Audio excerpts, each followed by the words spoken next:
Hello guys, learn computer के एक नए एपिसोड में आपका एक बार फिर से स्वागत है। कंप्यूटर मास्टर कोर्स के अंदर आज की इस वीडियो में हम बात करने वाले हैं पार्ट नंबर 5 के बारे में। और इस पार्ट नंबर 5 के अंदर हम बात करेंगे अपने पर्सनल कंप्यूटर के अंदर अपनी जो पर्सनलाइजेशंस होती हैं उनके बारे में। तो चलिए स्टार्ट करते हैं आज का वीडियो और बात करते हैं कि हम अपने पीसी को कैसे पर्सनलाइज कर सकते हैं। तो पर्सनलाइजेशन से रिलेटेड सारी की सारी सेटिंग्स मैं आपको इस वीडियो में देने वाला हूँ। तो चलिए स्टार्ट करते हैं।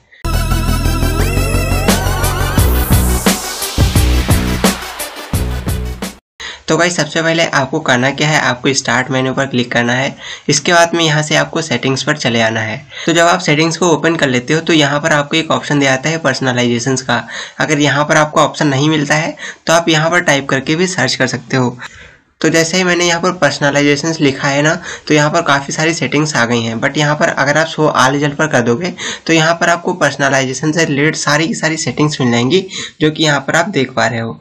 ऑलराइट गाइस, तो अगर आपको यहाँ पर पर्सनलाइजेशंस का ऑप्शन नहीं मिलता है तो इसके अलावा अगर आपके कंप्यूटर के अंदर जो कंट्रोल पैनल है, कंट्रोल पैनल नाम का सॉफ्टवेयर है, तो आप इसको ओपन कर सकते हो। अगर आप इसको ओपन करोगे तो यहाँ पर आपको एक ऑप्शन दिया जाता है पर्सनलाइजेशन का, जो कि यहाँ पर लिखा हुआ है अपीयरेंस एंड पर्सनलाइजेशन। तो जैसे आप इस पर क्लिक करते हो तो यहाँ पर आपको वो सारी सेटिंग्स मिल जाएंगी जो कि आपको पर्सनलाइजेशन के अंदर यहाँ पर आपको सेटिंग्स दी गई हैं। ऑलराइट गाइस, तो चलिए अब जानते हैं इन सभी पर्सनलाइजेशन की सेटिंग्स के बारे में। तो गाइस सबसे पहले सेटिंग दी गई है बैकग्राउंड के लिए, कि यहाँ पर आप अपने बैकग्राउंड को चेंज कर सकते हो, अपने बैकग्राउंड को एडिट कर सकते हो। जैसे अगर आप कोई बैकग्राउंड बदलना चाहते हो तो उसको आप यहाँ से चेंज कर सकते हो। यहाँ पर जो फोटोज वगैरह दिए गए हैं, आप सीधा फोटो पर क्लिक कर दीजिए, फोटो आपके वॉलपेपर पर सेट हो जाएगा, जैसा कि यहाँ पर आप देख पा रहे हो।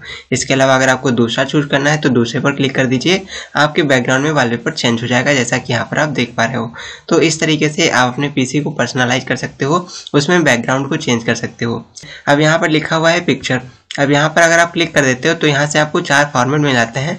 आप चाहें तो यहाँ पर कोई सॉलिड कलर डाल सकते हो। यहाँ पर सॉलिड कलर के लिए यहाँ पर आपको बहुत सारे कलर मिल जाते हैं। आप किसी भी कलर को अगर चूज कर लेते हो तो आपके बैकग्राउंड में वही कलर सेट हो जाएगा। मैं आपको दिखा देता हूँ ताकि आपको क्लियर हो जाए। तो जैसा यहाँ पर आप देख पा रहे हो, यहाँ पर आप कोई भी सॉलिड कलर को भी यूज कर सकते हो।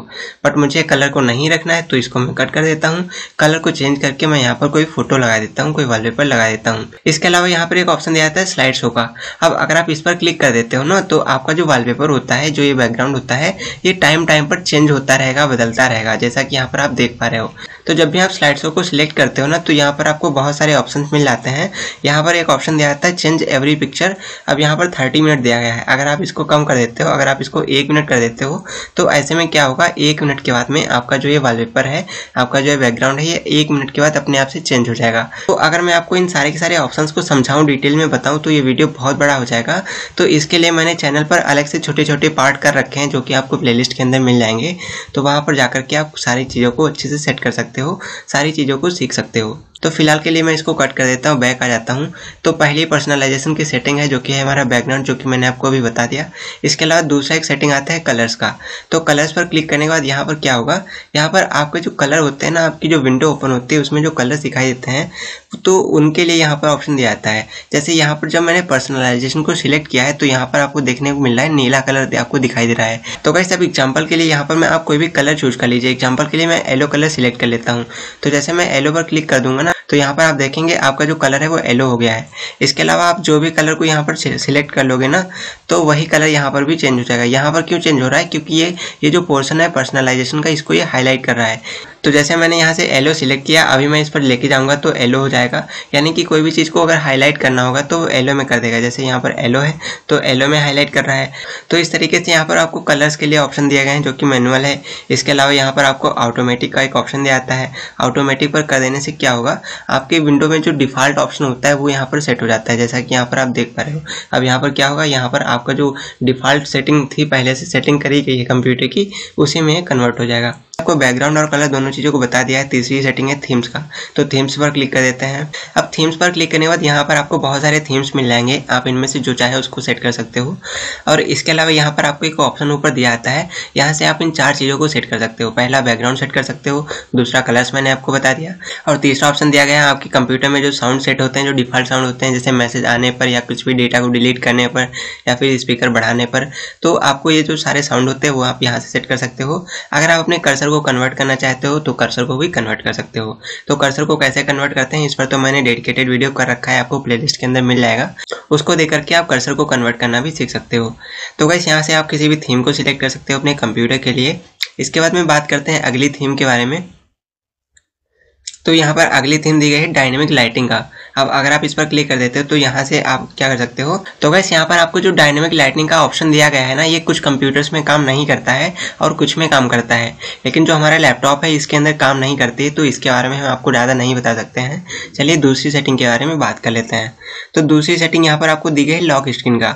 यहाँ पर आप क्या कर सकते हो, आपकी जो लॉक स्क्रीन होती है ना, जहाँ पर आप अपने पासवर्ड वगैरह को डालते हो, तो वहाँ की सेटिंग यहाँ से आप मैनेज कर सकते हो।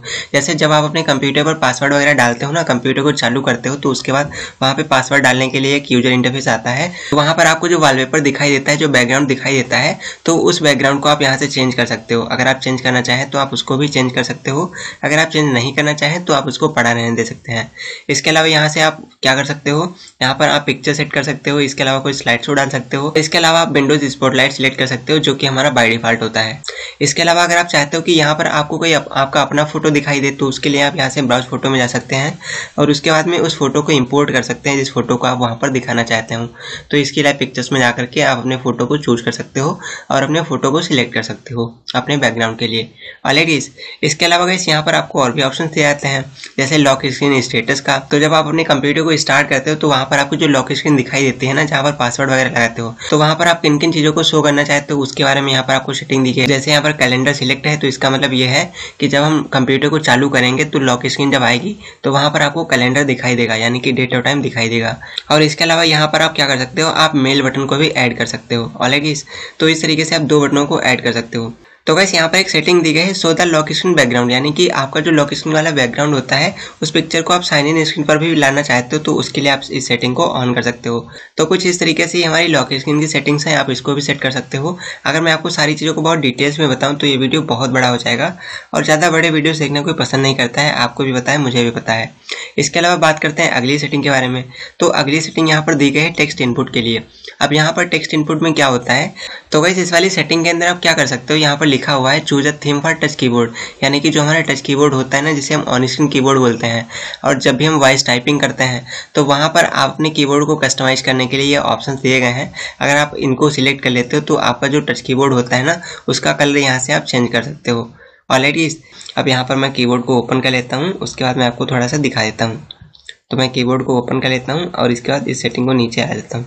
अब यहाँ से आप किसी भी कलर को चूज करोगे ना, तो वो कलर इस तरीके से चेंज हो जाएगा आपके कंप्यूटर के अंदर। लेकिन यहाँ से आप अगर किसी भी सेटिंग को चूज करते हो ना, तो आपका जो कीबोर्ड होता है वो कुछ इस तरीके से चेंज हो जाएगा। तो आई होप अब आपको समझ में आ गया होगा। तो इसी कीबोर्ड को हम ऑन स्क्रीन कीबोर्ड कहते हैं, या इसको हम टच कीबोर्ड के नाम से भी जानते हैं। ऑलरेडी तो फिलहाल के लिए मैं इसको कट कर देता हूँ और वापस से अपनी सेटिंग पर चलता हूँ। तो गाइस अगली सेटिंग यहाँ पर दी गई है हमारी स्टार्ट। अब स्टार्ट पर क्लिक करते हैं। तो स्टार्ट पर क्लिक करने के बाद यहाँ पर एक बहुत ही इंपॉर्टेंट सेटिंग दी गई है, जो कि मोर पिन। जब आप स्टार्ट मेन्यू पर क्लिक करते हो ना, तो यहाँ पर आपको जो स्टार्ट मेन्यू दिखाई देता है, तो आप इसको किस तरीके से कस्टमाइज करना चाहते हो, तो उसके लिए यहाँ पर एक सेटिंग दी गई है। जैसे यहाँ पर अगर आप चाहते हो कि बहुत सारे पिन्स आपको बहुत सारे सॉफ्टवेयर दिखाई दें, बहुत सारे ऐप्स दिखाई दें, तो इसके लिए आप इसको यूज कर सकते हो। इसके अलावा जो बाय डिफॉल्ट होता है, जो कंप्यूटर सेट करके देता है, तो अगर आप उसको कर देते हो तो कुछ इस तरीके से आपको दिखाई देगा। इस तरीके से मोर रिकमेंडेशन का एक ऑप्शन होता है, तो अगर आप इसको कर देते हो तो आपको बहुत सारे रिकमेंडेड ऐप्स यहाँ पर दिखाई देंगे। लेकिन मैंने रिकमेंडेड सेटिंग जो है वो ऑफ कर रखी है, इसीलिए यहाँ पर कुछ भी दिखाई नहीं दे रहा है। इसके अलावा यहाँ पर ऑप्शन दिया जाता है सो रिसेंटली एडेड ऐप्स। अब अगर आप अपने कंप्यूटर के अंदर इस सेटिंग को ऑन कर देते हो, तो आप कंप्यूटर के अंदर कोई भी ऐप को इंस्टॉल करोगे तो ऐसे में वो एप्लीकेशन यहाँ पर आपको इंटरफेस में दिखाई देगा। ऑलरेडी इसके अलावा यहाँ पर आपको दिखाई देगा शो मोस्ट यूज्ड ऐप्स। अब अगर आप किसी ऐप को बार बार यूज करते हो, बहुत ज़्यादा यूज करते हो, और अगर आप इस सेटिंग को ऑन कर देते हो, तो ऐसे में जिस भी ऐप को बहुत ज़्यादा यूज करोगे वो ऐप यहाँ पर आपको दिखाई देगा।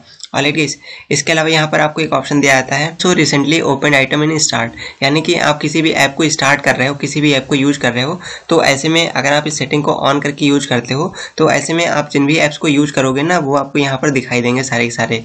फिलहाल के लिए मेरे में नहीं दिखाई देंगे, क्योंकि मेरे में मैंने इसको ऑफ कर रखा है यहाँ से। ऑलरेडी तो फिलहाल के लिए मैं इन सारी सेटिंग्स को ऑफ कर देता हूँ। अगर आप इनको ऑन कर देते हो तो आपको रिजल्ट मिल जाएंगे, आप उसको अच्छे से यूज कर पाओगे। ऑलराइट गाइस, तो इस तरीके से यहाँ पर बहुत सारी सेटिंग्स हैं, इन सब पर मैं डेडिकेटेड वीडियो लेकर के आऊँगा ताकि आपको सारा कुछ अच्छे से समझा सकूँ।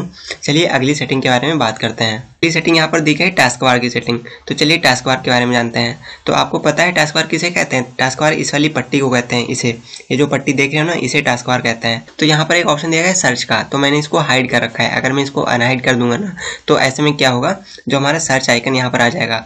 तो आपके कंप्यूटर में हो सकता है एक बड़ा सा सर्च आइकन आता होगा, कुछ इस तरीके से मैं आपको दिखा देता हूँ।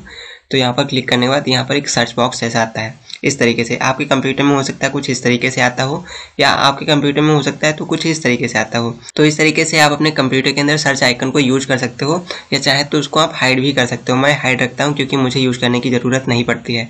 इसके अलावा यहाँ पर कुछ ऐप्स दिए गए हैं, तो अगर आप इसको ऑन कर देते हो ना, तो ये सारे ऐप्स आपके टास्क बार में शो होने लगेंगे, दिखने लगेंगे, जैसा कि यहाँ पर आप देख पा रहे हो। ऑलराइट, तो फिलहाल के लिए मैं इसको बंद कर देता हूँ क्योंकि इनका मुझे कोई यूज नहीं करना है। इसके अलावा यहाँ पर आपको एक ऑप्शन दिया जाता है टच कीबोर्ड का, जो कि यहाँ पर नेवर का रखा है मैंने। तो अगर मैं इसको ऑलवेज कर देता हूँ ना, तो यहाँ पर आपको राइट साइड में आपका कीबोर्ड शो होने लगेगा। अगर आप इसको यूज करना चाहें तो इस पर क्लिक करके आप इसको प्रॉपरली यूज भी कर सकते हो। तो आई होप आपको समझ में आ गया होगा। तो इसी कीबोर्ड को हम ऑन स्क्रीन कीबोर्ड कहते हैं, या इसको हम टच कीबोर्ड के नाम से भी जानते हैं। ऑलराइट गाइस, तो फिलहाल के लिए मैं इसको कट कर देता हूँ। मैं टच कीबोर्ड को बंद कर देता हूँ क्योंकि मुझे इसको यूज नहीं करना होता है। तो मैं इसको ऑफ कर देता हूँ। यहाँ से ऑफ करने के बाद ये चला गया है। इस तरीके से यहाँ पे एक ऑप्शन आता है वर्चुअल टच पैड का। तो अगर आप इसको ऑन कर देते हो ना, तो ऐसे में यहाँ पर आपको एक ऑप्शन दिया जाता है वर्चुअल टच पैड का। तो वर्चुअल टच पैड में क्या होता है, जैसे आपका वर्चुअल कीबोर्ड होता है ना, वैसे ही वर्चुअल टच पैड भी होता है। फिलहाल के लिए मैं इसको बंद कर देता हूँ। इसके अलावा आपके कंप्यूटर में एक ऑप्शन आता है पेन मेन्यू का। तो अगर आप अपने कंप्यूटर में पेन को इस्तेमाल करते हो, जो पेन टैब होता है उसको इस्तेमाल करते हो, तो उसके लिए भी आपको ऑप्शन दिया जाता है। तो यहाँ से अगर आप उसको चालू कर दोगे तो आप उसको यूज कर पाओगे, नहीं चालू करोगे तो आप उसको यूज नहीं कर पाओगे। ऑलराइट, तो कुछ इस तरीके से होता है। इसके अलावा यहाँ पर एक ऑप्शन दिया जाता है अदर सिस्टम ट्री आइकन्स। अब यहाँ पर आपको बहुत सारे आइकन्स मिल जाते हैं। अगर आप इसको अपने ट्रे में यूज करना चाहते हो, अगर आप टास्क बार में यूज करना चाहते हो, तो आपको इनको बस ऑन कर देना है। तो जैसे जैसे आप ऑन करोगे ना, तो ये सारे आइकन्स जो हैं ये आपके टास्क बार के अंदर यहाँ पर ऐड हो जाएंगे। कैसे ऐड हो जाएंगे, तो वो यहाँ पर आपको मिलेंगे। यहाँ पर जैसा कि आप देख पा रहे हो, ये जो 3 ऐप हमने ऐड कर रखे हैं, तो अगर आप सारे को ऑन कर दोगे तो वो सारे आपको यहाँ पर मिल जाएंगे। ऑलराइट, तो फिलहाल के लिए मैं इसको बंद कर देता हूँ और अगली सेटिंग के बारे में बता देता हूँ।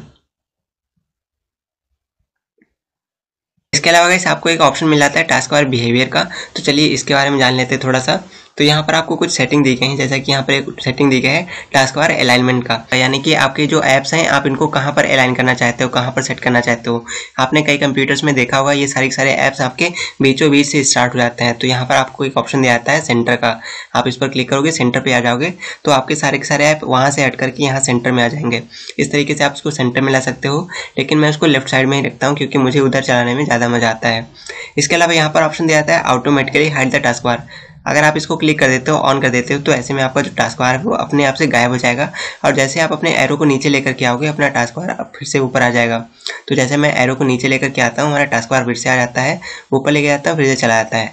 तो मैं इसको बंद कर देता हूँ, मुझे हमेशा अपने टास्क बार को देखना होता है। इसके अलावा नीचे एक ऑप्शन दिया गया है show badges on task bar apps.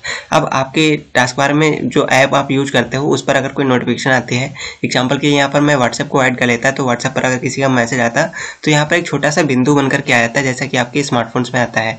तो टास्क बार पर मैं एक बहुत डिटेल वीडियो लेकर के आऊँगा जहाँ पर मैं आपको इससे रिलेटेड सारी सेटिंग्स को बताऊँगा। फिलहाल के लिए मैं बात करता हूँ दूसरी सेटिंग के बारे में, क्योंकि बहुत सारी सेटिंग्स है हमारे पर्सनलाइजेशन को लेकर। इसके बाद में अगली सेटिंग दी गई है हमारी कौन सी, एक है फॉन्ट्स की। तो चलिए इसको देख लेते हैं। तो फॉन्ट सेटिंग के अंदर आपको यहाँ पर बहुत सारे फॉन्ट मिल जाते हैं जिनको आप अपने कंप्यूटर के अंदर सेट कर सकते हो, यूज कर सकते हो। तो यहाँ पर आपको जितने भी फॉन्ट दिए गए ना, आप इन सारे फॉन्ट्स को अपने कंप्यूटर के अंदर यूज कर सकते हो, टाइपिंग करते टाइम या फिर कोई भी डॉक्यूमेंट बनाते टाइम। और इसके अलावा चाहे तो आप अपने कंप्यूटर के अंदर और भी फॉन्ट्स को इंस्टॉल कर सकते हो, डाउनलोड कर सकते हो इस पर क्लिक करके। तो इस पर मैं एक डेडिकेटेड वीडियो कर दूंगा, उसमें आपको इस तरह करके दिखा दूंगा। फिलहाल के लिए मैं वापस आता हूँ, अगली सेटिंग के बारे में जान लेते हैं। तो अगली और लास्ट सेटिंग है डिवाइस यूसेज। तो इस पर क्लिक कर देते हैं और इसके बारे में जान लेते हैं। तो यहाँ पर आपको बहुत सारे ऑप्शंस दिए गए हैं, जैसे business, entertainment, school, creativity, family, gaming, development लेके। तो इन पर मैं ना एक डेडिकेटेड वीडियो कर दूंगा, ये कैसे यूज किए जाते हैं, इनका क्या काम होता है। तो इन सब पर मैं एक अलग से वीडियो लेकर के आऊँगा। फिलहाल के लिए इस वीडियो में बस इतना ही। चलिए दोस्तों, जल्दी मिलते हैं आपसे एक और नए वीडियो के साथ। वीडियो में यहाँ तक बने रहने के लिए आपका बहुत बहुत धन्यवाद।